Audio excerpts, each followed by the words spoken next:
Hello students. तो शुरू करिए दोस्तों આપણે ધોરણ 9 બરાબર પ્રકરણ 2 ગણિત વિષયમાં। જુઓ દોસ્તો, પ્રકરણ 2નું નામ છે બહુપદીઓ। દોસ્તો બહુપદીઓ શબ્દમાં જ બધા બહુ અર્થ સમાયેલા છે ને બહુપદીઓ। તો બહુપદીઓના જુદા જુદા પ્રકાર છે જે આપણે દોસ્તો આજે જોવાના છે બરાબર। અને પછી આપણે સ્વાધ્યાય 2.1ને આપણે જોઈશું બરાબર। 1 બાય 1 દરેક લેક્ચરમાં તમને મારા બધા જ સ્વાધ્યાય મળતા રહેશે। તો બહુપદીઓમાં આપણે જોઈએ દોસ્તો, બધી બહુ માહિતી જેમ કે આપેલી છે, અહીંયા પ્રસ્તાવના આપેલી છે, પણ હું તમને એટલી સરળ ભાષામાં બરાબર શોર્ટમાં તમને ઘણી બધી માહિતી જલ્દીથી સમજ પડે, તમારો સમય બચે એવી રીતે ડિસ્કસ કરીશું આપણે, હે ને। કે ભાઈ બહુપદીઓ શું છે, તો હું તમને કહું કે બહુપદીઓમાં અલગ અલગ પદ હોય છે, જેમ કે અચળ પદ હોય છે, પછી ચલ હોય છે બરાબર, પછી બહુપદી બરાબર બહુપદી લખવી છે અને આપણે અચળ વિશે જાણતા નથી। આવા ઉદાહરણો અચળને સામાન્ય રીતે ABC વગેરે દ્વારા દર્શાવવામાં આવે છે। એટલે કે જે ચલ છે ને, ચલને ઘણીવાર સંકેતમાં ABC બરાબર X Y Z આવા ચલ વડે દર્શાવવામાં આવે બરાબર, P Q બરાબર S આવા બધા જુદા જુદા ચલોને સંકેતમાં આ બીજી ABCDના મૂળાક્ષર દ્વારા દર્શાવવામાં આવે છે। પછી જોઈએ બરાબર, આપણી પાસે જેમ કે અહીંયા આગળ થોડાક શબ્દો જે જાણવા જેવા છે આપણે એને ડિસ્કસ કરીએ। તો સૌથી પહેલાં આવે છે કે અહીંયા આગળ આપણને કહે છે કે ભાઈ દ્વિપદી। દ્વિપદીનો મતલબ શું થાય, તો કે દ્વિપદીનો મતલબ થાય છે, દ્વિનો મતલબ થાય છે બે, પદનો મતલબ થાય છે કે પદ, એટલે કે બે પદ। શું થાય? બે પદ। એક્ઝામ્પલ તરીકે હું અહીંયા લખું બરાબર કે 3 + 4, તો આ બે પદ કહેવાય?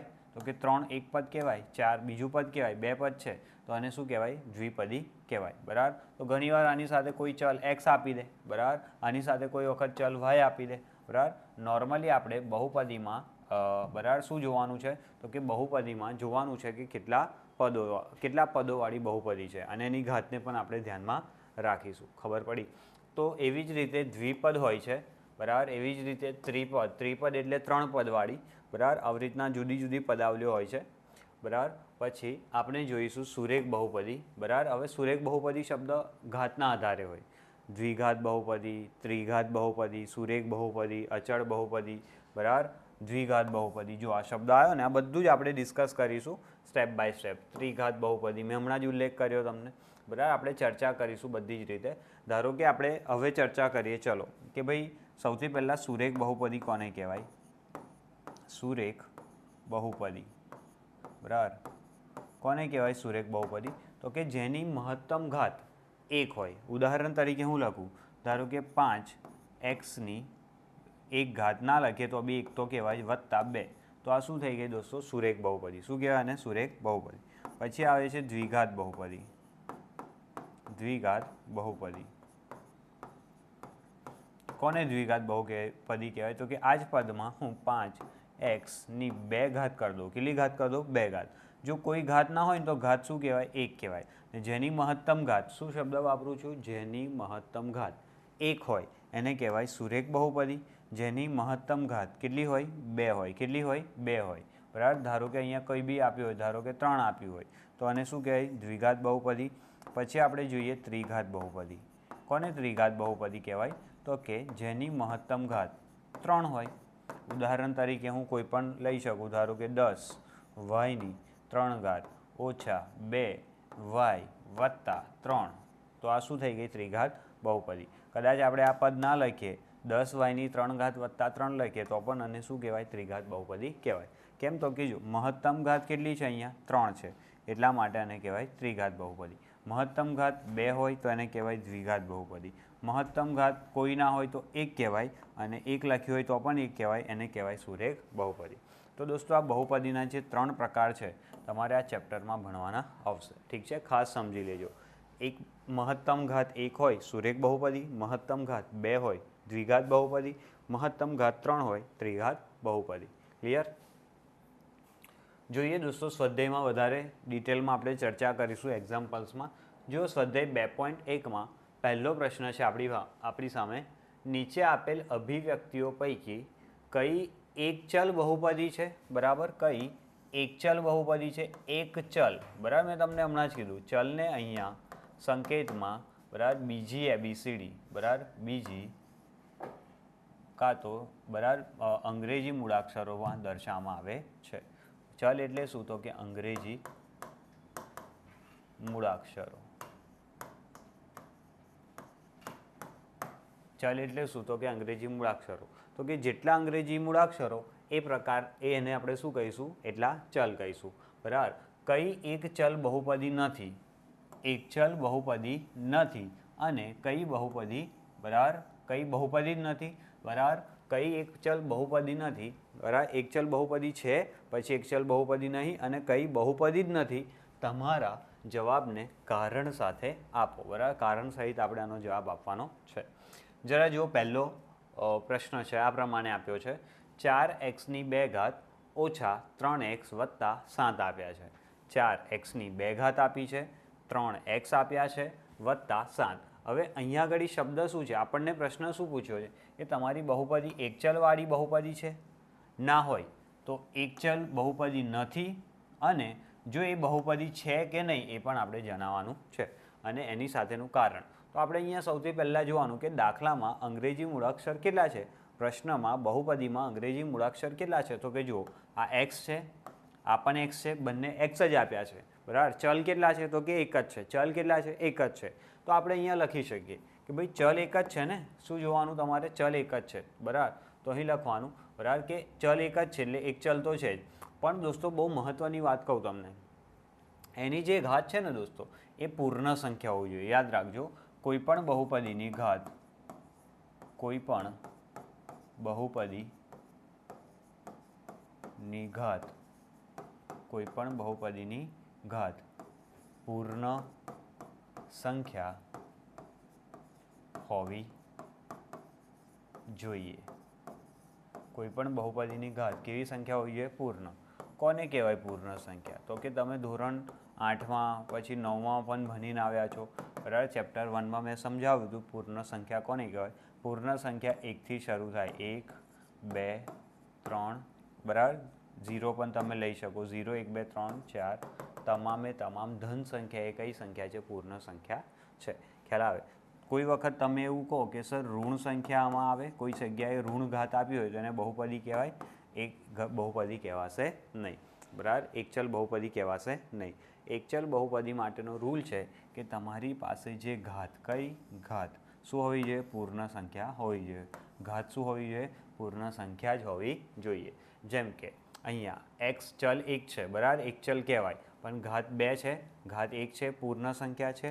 તો આપણે લખી શકીએ કે આ એક ચલ બહુપદી છે. બરાબર. એક ચલ બહુપદી છે. અને કારણમાં લખવાનું. બરાબર. કારણ બહુપદીમાં, બરાબર, કારણમાં લખીએ બહુપદીમાં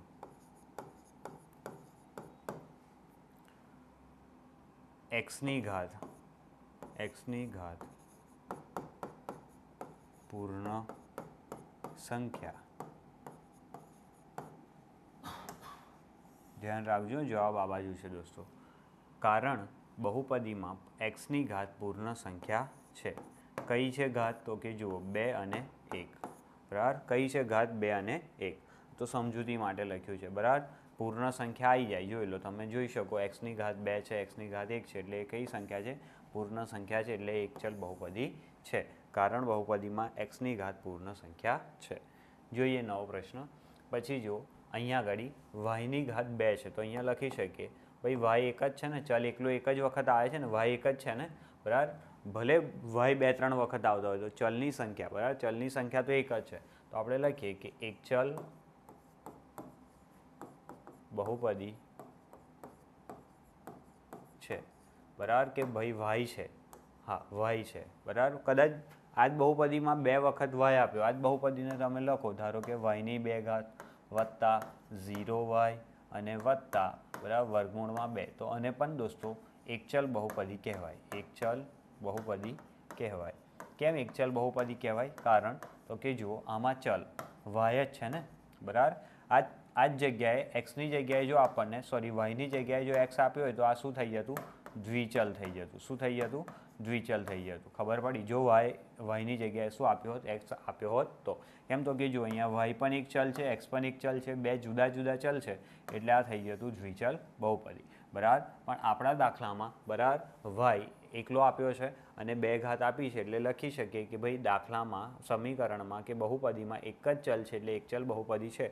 અને મહત્ત્વનું કારણ બરાબર કે આપણે ખરેખર અને એક ચલ બહુપદી કેમ કહી શકીએ? તો જોવાનું કે ભાઈ ઘાત બરાબર 2 છે તે એક પૂર્ણ સંખ્યા છે. બરાબર. આ બહુ મહત્ત્વનું છે દોસ્તો.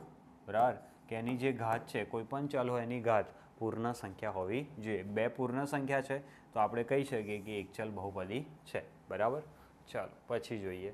હવે જુઓ 3 વર્ગમૂળમાં ટી વત્તા ટી વર્ગમૂળમાં 2. તો દોસ્તો હું આને લખી જઈ કે આ એક ચલ બહુપદી નથી. એક ચલ બહુપદી નથી. તમને આશ્ચર્ય થશે કે સર હમણાં તો શીખવાડ્યું. જુઓ ટી આવ્યો છે, ટી આવ્યો છે, ચલ તો એક જ છે ને, કેમ એક ચલ બહુપદી ના કહેવાય? પણ દોસ્તો મેં તમને એ પણ સમજાવ્યું ને કે તમારે એક વસ્તુ ધ્યાનમાં રાખવાની છે કે એની જે ઘાત છે ને એ પૂર્ણ સંખ્યા હોવી જોઈએ. હવે જો અહીંયા આગળ ટી આપ્યો છે. શું આપ્યો છે? ટી આપ્યો છે. બરાબર. તો આ ટી છે. બરાબર. જો હું ટીને વર્ગમૂળની બહાર કાઢું તો ટીની 1/2 ઘાત થઈ જાય. આ 1/2 ઘાત એ પૂર્ણ સંખ્યા છે? ના, એ પૂર્ણ સંખ્યા નથી. ખબર પડી ને? ક્લિયર? એટલે કારણ લખવાનું કે અહીંયા લખવાનું એક ચલ બહુપદી નથી, કારણ કે બરાબર ચલ ટીની ઘાત 1/2 એ એક પૂર્ણ સંખ્યા નથી. ખ્યાલ આવે દોસ્તો? તમારી પાસે એક ચલ બહુપદી હોવા માટે જે તે ચલની મહત્તમ ઘાત એક પૂર્ણ સંખ્યા હોવી જોઈએ. 0 ઘાત ચાલે, 1 ઘાત ચાલે, 2 ઘાત ચાલે, 3 ઘાત ચાલે, તમામે તમામ ધન ઘાત ચાલે, પણ ઋણ ઘાત કે અપૂર્ણાંક ઘાત ચાલે ને. 1/2 એટલે 0.5 થઈ ગયા. ખબર પડી? 1/2નો મતલબ શું થાય? 1/2નો મતલબ થાય 0.5, જે ચાલે નહીં, અપૂર્ણાંક કહેવાય. બરાબર. ક્લિયર? તો ધ્યાન રાખજો. પછી જોઈએ વાય વત્તા 2 છેદમાં વાય. તો આને આપણે કહી શકીએ. તો જુઓ મેં તમને કદાચ તમે ચેપ્ટર 1 ભણ્યા હોય તો શીખવાડ્યું હતું, ફરી એકવાર શીખવાડું છું. 2 છેદમાં વાય છે કે નહીં? જોઈ લો આ આખું પદ 2 છેદમાં વાય છે. બરાબર. ભલે એક વાયની ઘાત 1 છે, પણ બીજો વાય આપ્યો છે ને, આની પણ ઘાત પૂર્ણાંક હોવી જોઈએ. 2 વાય આપ્યા હોય તો બંનેની ઘાત કેવી હોવી જોઈએ? પૂર્ણાંક હોય. જેમ કે જો અગાઉના દાખલામાં મેં આ ટીની ઘાત જોવા જાઉં તો એક ઘાત છે, એક તો પૂર્ણ સંખ્યા છે, પણ મેં કેમ આ જ ટી વર્ગમૂળમાં ટીને જોયો તો કે 2 વખત ટી આપ્યા છે, બંનેની ઘાત પૂર્ણાંક હોવી જોઈએ. જેમ કે અહીંયા વાય આપ્યો છે તો આની ઘાત 1 છે, પણ હું આને ડાયરેક્ટ આને હું બરાબર એક ચલ બહુપદી નહીં કહી શકું, કેમ કે આની પણ ઘાત જોવાની, કેમ કે આ બી તો ચલ છે. તો આનું જે સાદું રૂપ છે શું થશે? જ્યારે કોઈ પદ છેદમાં હોય, અંશમાં આવી જાય તો એની ઘાત જે છે એ શું થઈ જાય? એના ચિહ્નો બદલાઈ જાય. ધારો કે અહીંયા વાયની 1 ઘાત છે તો અહીંયા આગળ આ વાયને હું અંશમાં લાવીશ તો 2 ગુણ્યા વાયની -1 ઘાત થઈ જશે. અને -1 એ બરાબર પૂર્ણ સંખ્યા નથી. -1 પૂર્ણ સંખ્યા નથી. બરાબર. જો કોઈ પણ ચલની ઘાત પૂર્ણ સંખ્યા હોય તો જે એક ચલ બહુપદી કહેવાય, પણ અહીંયા આગળ એ પૂર્ણ સંખ્યા નથી. -1 કેવી છે? ઋણ સંખ્યા છે. બરાબર. તો આપણે એવું કહી શકીએ કે આ એક ચલ બહુપદી નથી. કારણ લખવાનું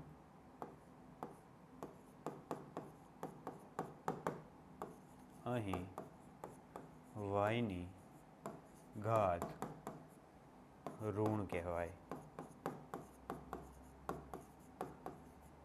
માટે. બરાબર. ભાઈ વાયની ઘાત કેવી છે? એક ઋણ સંખ્યા છે. જોઈ લો છેદમાં વાય હતા. ચલ ક્યારે વાય બરાબર વાય ચલ ક્યારે છેદમાં ના હોવી જોઈએ. એ ચલને આપણે અંશમાં લાવીએ તો એની ઘાત -1 થઈ જાય, અને -1 એ પૂર્ણ સંખ્યા નથી. માટે અહીં વાયની ઘાત ઋણ છે વાય, માટે એક ચલ બહુપદી નથી. પછી જોઈએ દોસ્તો અહીંયા આગળ શું આ એક ચલ બહુપદી છે એવું પૂછ્યું છે. તો પહેલાં જુઓ અહીંયા આગળ ચલ એક્સ આપ્યો છે, ચલ વાય આપ્યો છે, ચલ ટી આપ્યો છે. 3 ચલ છે. તો અહીંયા તો એવું જ કહી શકીએ ને કે આ તો પહેલાં તો એક ચલ બહુપદી જ નથી. આ તો બહુપદી જ નથી. ખબર પડી ને કે આ એક ચલ બહુપદી નથી. તો કહી શકીએ કે એક ચલ બહુપદી નથી. 3 ભાગમાં વિભાજન થશે હા દોસ્તો. એક ચલવાળી બહુપદી હોય, બીજું એક ચલવાળી બહુપદી નથી કે પછી બહુપદી જ નથી. બરાબર, તો આપણે જોઈ લઈએ. બરાબર, આ એક ચલ બહુપદી નથી. કેમ? તો કે કારણમાં લખીએ અહીં x, y અને t એમ 3 ચલ આપ્યા છે. માટે આ એક ચલ બહુપદી નથી. બરાબર, જોઈ લે અહીંયા આગળ એક ચલ બહુપદી નથી. આનો જવાબ શું આવશે? એક ચલ બહુપદી નથી. પછી એક ચલ બહુપદી નથી. પછી એક ચલ બહુપદી છે અને આ પણ એક ચલ બહુપદી છે. ફાવે દોસ્તો? અહીંયા આપણો પ્રશ્ન નંબર 1 પત્યો છે. પ્રશ્ન નંબર 2 હવે જોઈએ. નીચેનામાં x² સહગુણક, x² કે xની જે 2 ઘાત હોય એનો સહગુણક. દોસ્તો મેં તમને બહુપદીમાં શીખવાડ્યું. ધારો કે કોઈ પણ બહુપદી હોય, એક્ઝામ્પલ તરીકે હું લખું 10y + 2. તો આપણે આને શું કહી શકીએ? તો કે આ 10 છે ને 10 એ સહગુણક કહેવાય. શું કહેવાય? સહગુણક. શું કહેવાય? સહગુણક. આ વાયને શું કહેવાય? તો કે ચલ કહેવાય. અને આ 2ને શું કહેવાય? તો કે અચળ પદ. શું કહેવાય? અચળ પદ.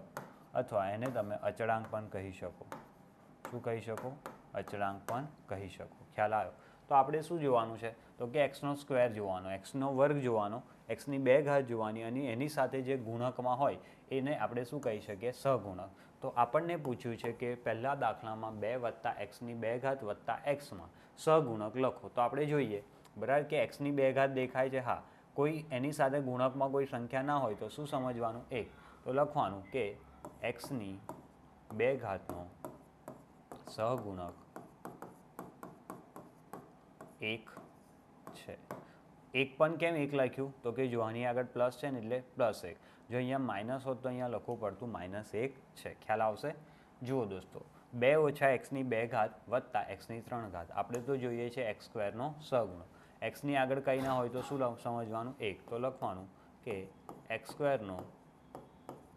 સહગુણક -1 છે. કેમ કે આગળ ચિહ્ન કયું છે? માઇનસનું, એટલે લખવું પડે કે ભાઈ -1 છે. ક્લિયર? પછી જુઓ x² સહગુણક, આખું પદ એનો શું કહેવાય? સહગુણક કહેવાય. તો લખવાનું બરાબર કે x² સહગુણક π/2 છે. પતી ગયું કામ. એકદમ સિમ્પલ. બરાબર, અહીંયા તો x² જ નથી. બરાબર, તો આપણે શું કરીએ? શું અને x² આપણે ઉમેરી શકીએ? દોસ્તો ઉમેરી શકીએ. જો આપણી પાસે xની મહત્તમ ઘાત 2 સૌથી પહેલાં હોય તો આપણે જ્યારે પણ કોઈ ચલ જાતે ઉમેરીએ ને તો એનો સહગુણક હંમેશા શું હોય? 0. તો આપણે લખીએ 0 xની 2 ઘાત, આગળ કંઈ ના હોય તો પ્લસ પદ કહેવાય, વર્ગમૂળમાં 2x - 1. આ થઈ ગઈ આપણી બહુપદી. ખરેખર આ બહુપદીમાં આપણે જે ઉમેર્યું એનાથી કોઈ ફરક પડતો નથી. જો રીઝન સમજાવું, મને કહો તમે 0 છે, 0નો હું 1 સાથે ગુણાકાર કરું, જવાબ શું આવશે? 0 આવશે. 0નો હું 10 સાથે ગુણાકાર કરું, જવાબ શું આવશે? 0 આવશે. 0નો હું 10,000 સાથે પણ ગુણાકાર કરું, જવાબ શું આવવાનો? 0. તો હવે મને કહો 0 અને x² વચ્ચે કોઈ નિશાની ના હોય તો ગુણાકારનો સંબંધ કહેવાય 0 x². 0 × x² કરીશું એનો જવાબ પણ શું આવે? 0. આપણે કંઈ નહીં, કોઈ પણ પદમાં 0 ઉમેરીએ તો આપણને પદમાં કોઈ ફરક પડતો નથી. બરાબર, આપણા પદમાં કોઈ ફરક પડતો નથી. માટે આપણે 0x² આપણે ઉમેર્યું, પ્લસ વર્ગમૂળમાં 2x તો હતા જ, -1 તો હતા. હવે આપણને પૂછ્યું હતું ભાઈ x² સહગુણક શું? તો અહીંયા લખીશું જવાબમાં કે x² સહગુણક 0 છે. ક્લિયર? આ પદ આપણે ઉમેર્યું ને એટલે સહગુણક શું થાય? 0 જ થાય દોસ્તો. બરાબર, ચાલો આગળ જોઈએ. પ્રશ્ન નંબર 3 છે 35 ઘાતાંકવાળી દ્વિપદીનું કોઈપણ એક ઉદાહરણ અને 100 ઘાતાંકવાળી એકપદીનું કોઈપણ એક ઉદાહરણ. સૌથી પહેલાં 35 ઘાતાંકવાળી દ્વિપદીનું કોઈપણ એક ઉદાહરણ. તો દોસ્તો 35 ઘાતાંકવાળી દ્વિપદીનું આપણે એક ઉદાહરણ લખીએ કે જેની ઘાત 35 હોય અને 2 પદ હોય. બરાબર. ઘાતાંક 35 છે એટલે મહત્તમ ઘાત કેટલી હોવી જોઈએ? 35. દ્વિપદી એટલે કે બે પદ હોવા જોઈએ. તો હું લખી દઉં બરાબર કે એક્સની 35 ઘાત વત્તા 2. ખબર પડી? તો આ એનું શું થઈ ગયું? એક ઉદાહરણ થઈ ગયું. અને બીજું ઉદાહરણ આપણે 100 ઘાત માટે લખી દઈએ બરાબર કે ભાઈ 100 ઘાતાંકવાળી એક પદી, ખાલી 100 ઘાતાંકવાળી એક પદી એટલે ફક્ત ને ફક્ત એક જ પદ હોવું જોઈએ. તો હું લખી શકું બરાબર વર્ગમૂળમાં 5 બરાબર વાયની 100 ઘાત. તો આ એક જ પદ થઈ ગયું. જોઈ લો, આમાં કોઈ પ્લસ માઇનસ છે નથી બરાબર. તો આ થઈ ગયું તમારું પહેલું ઉદાહરણ અને આ થઈ ગયું બીજું ઉદાહરણ. જવાબ તમારો થઈ ગયો પૂરો બરાબર. કોઈ વિશેષ માહિતી હજી પૂછી નથી. પ્રશ્ન નંબર 3, નીચે આપેલી બહુપદીની ઘાત જણાવો બરાબર. તો ઘાત જણાવવાની દોસ્તો, કોઈ પણ બહુપદીની જે પણ મહત્તમ ઘાત હોય ને એ જ એની મુખ્ય ઘાત. તો જો આપેલ બહુપદીની ઘાત જણાવો એવું કીધું છે તો આપણે લખવાનું કે આપેલ બહુપદી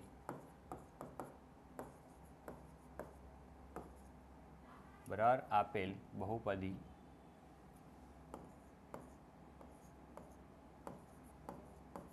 ની મહત્તમ ઘાત કેટલી છે? જોઈ લો ભાઈ, અહીંયા ઘડી એક્સ છે, એક્સ છે, એક્સ છે, પણ એક્સમાંથી મહત્તમ ઘાત કઈ છે? 3 છે બરાબર. બરાબર. આપેલ બહુપદીની ઘાત જણાવો તો આપેલ બહુપદીની મહત્તમ ઘાત 3 છે બરાબર. એટલે આપણે શોર્ટમાં લખી શકીએ 3 ઘાત છે. બસ આપણો જવાબ રહેશે, ફાઇનલ જવાબ. બહુપદીની 3 ઘાત છે બરાબર. ચાલો અહીંયા જુઓ, ચલ કયો છે? વાય. મહત્તમ ઘાત કેટલી છે? 2. તો લખવાનું બહુપદીની ઘાત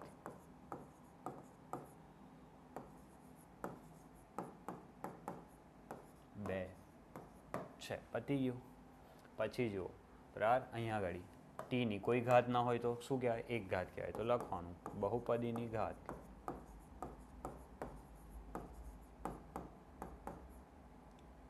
એક છે. થઈ ગયું કામ પૂરું. તો જુઓ દોસ્તો, હવે નવો દાખલો છે, નવો પ્રશ્ન છે. નીચે આપેલ બહુપદીની ઘાતાંક બરાબર ઘાત જણાવો. એટલે આ દાખલો નવો છે આપણી પાસે દોસ્તો. એક ખાલી સંખ્યા આપી છે 3. જ્યારે પણ તમને કોઈ પણ સંખ્યા આપી હોય ને તો એની ઘાત હંમેશા 0 થાય. તો આપણને કહી શકીએ કે બહુપદીની ઘાત કેટલી છે? 0 છે. બહુપદીની ઘાત કેટલી છે દોસ્તો? 0 છે. ચાલો જોઈએ પ્રશ્ન નંબર 5. નીચે આપેલ બહુપદીને સુરેખ દ્વિઘાત ત્રિઘાત બહુપદીમાં વર્ગીકરણ કરો. શું કરવાનું છે આપણે? વર્ગીકરણ. ભાઈ સુરેખ બહુપદી કઈ છે? સુરેખ બહુપદી કઈ છે? દ્વિઘાત બહુપદી કઈ છે? ત્રિઘાત બહુપદી. કોને સુરેખ બહુપદી કહેવાય? તો કે મહત્તમ ઘાત 1 હોય એને શું કહેવાય? સુરેખ બહુપદી. પછી દ્વિઘાત બહુપદી, મહત્તમ ઘાત બરાબર. મહત્તમ ઘાત કેટલી હોય? 2 હોય તો એને દ્વિઘાત બહુપદી કહેવાય. અને મહત્તમ ઘાત 3 હોય તો એને ત્રિઘાત બહુપદી કહેવાય. ક્લિયર?